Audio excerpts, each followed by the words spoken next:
It's good to welcome you to 10 Minutes to Refuel with Pastor Jim Diehl here. Glad that you're with us today.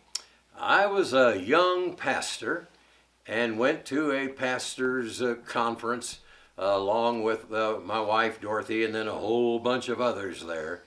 And this great veteran of the faith, this great preacher, church administrator was up preaching to us.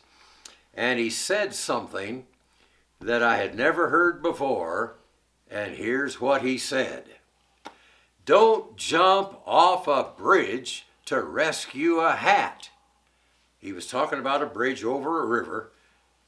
Jump off a bridge to rescue a child, and you're a hero. Jump off the bridge to rescue a hat, and you're a fool. Well, I knew that had to mean something high-powered, so I wrote that down on the back of my Bible along with all these other truths that I was learning as I was coming along. That has come back to me over and over across the years. Don't jump off a bridge for a hat. Was it what are you talking about? Where is that in the Bible? Well, those words are not in the Bible as such. But the illustration is right here in John, Gospel of John, chapter 5. To make the story very brief, a man who could not walk, a lame man, for 38 years had been coming to the pool of Bethesda, waiting there possibly to be healed by an angel of God that would trouble the waters. But when something would happen, he couldn't get up, and then Jesus walked by, and Jesus said to him, "Do you want to be made well?" And he said, "Yes, but I can't get in the pool," and on and on. Jesus looked at the lame man and said, "Rise up, take your bed, and walk." Instantaneously, the man was healed, and he took his bed, which is not a bed like we use here, but it's like a mat. Or at most, it would be like a sleeping bag, but a mat. And he headed out. I don't think he walked. I think he jumped. I think he leaped. I think he skipped. The man hadn't walked in 38 years. He had been healed. Then what I will now call the religious police. It was the Pharisees and some of the other leaders of the Jewish system in that day. They got a hold of him and said, who did this? And he said, I don't know his name, and so forth. And then they found out that it was Jesus. Now listen to this. In chapter 5, verse 16, for this reason the Jews persecuted Jesus and sought to kill him because he had done these things on the Sabbath. Oh, no. Instead of these religious people who had seen this man forever saying, well, you can walk. What happened to you? Congratulations, friend. You would think just common courtesy would say that. No, they said, this is the Sabbath. You're not supposed to be carrying your mat. That little tiny thing.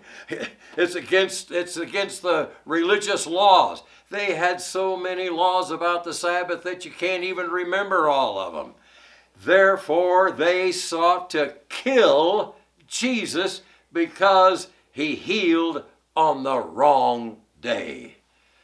You talk about jumping off of a bridge to rescue a hat. That's about the biggest foolishment that you can find.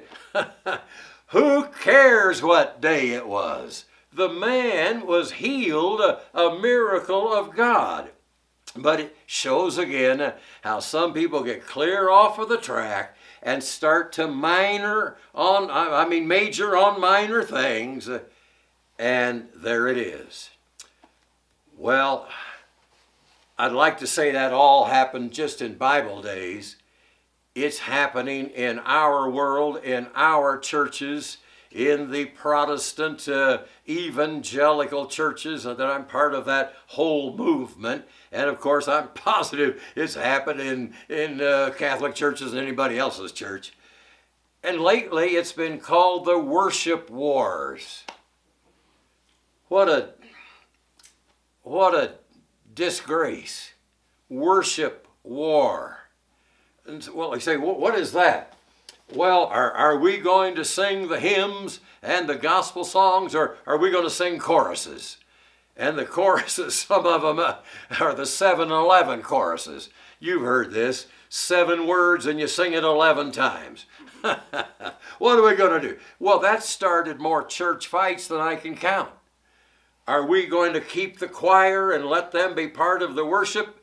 Or are we going to dismiss the choir and have a praise team? That'll stir up the troops. Well, this is one of the latter ones here, later ones. Are we going to sit in the pews?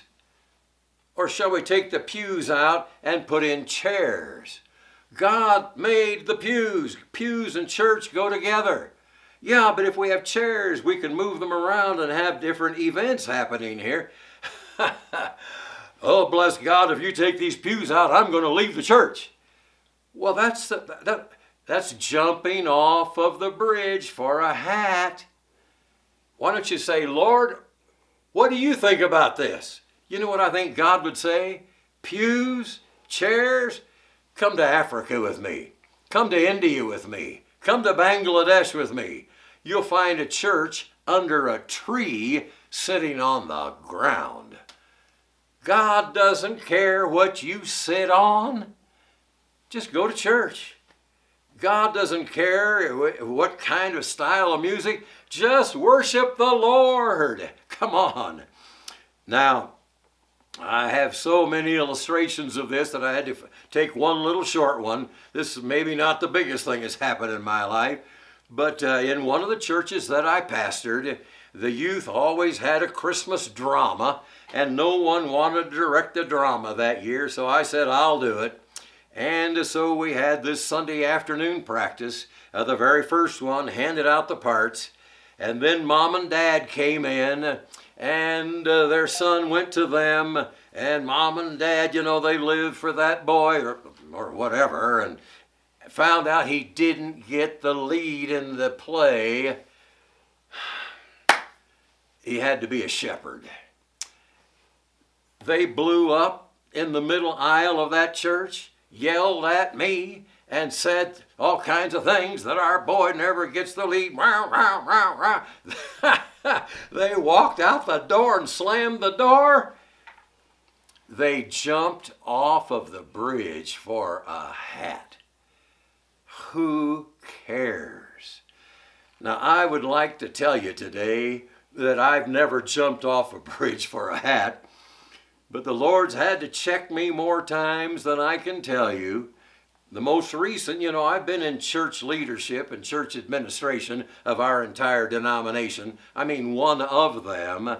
And something happened that I will not talk about here, but it was bothering me. It was bothering me. It's about our structure. And I was actually praying about it. I said, Lord, what are we going to do? The Lord said to me in my mind, I didn't die on the cross for a structure.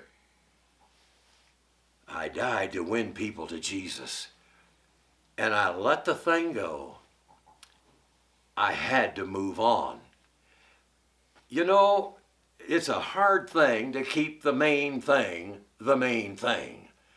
But that's my plea with you today and with me, that we will not focus on the fact he healed the man on the wrong day. Who cares what day it was? The man was healed by a divine work of God's healing power. I'll bet you're thinking right now of about 5 people. I think you're saying, I wish they'd hear this because they major on minors. I wish they'd quit jumping off a bridge for a hat. It happens at work. It happens in the school. It happens in our government. Well, just forward this or share this with those people. Maybe they'll hear it from me, and maybe the Lord will say, quit jumping off the bridge for a hat. if you want to shed blood, make sure it's a cause worthwhile. There are so many other things. Let it go and rejoice that Jesus is the main thing. The resurrected living Jesus. Now, that's the main thing. God bless you. Let's meet next week, same time. Thank you.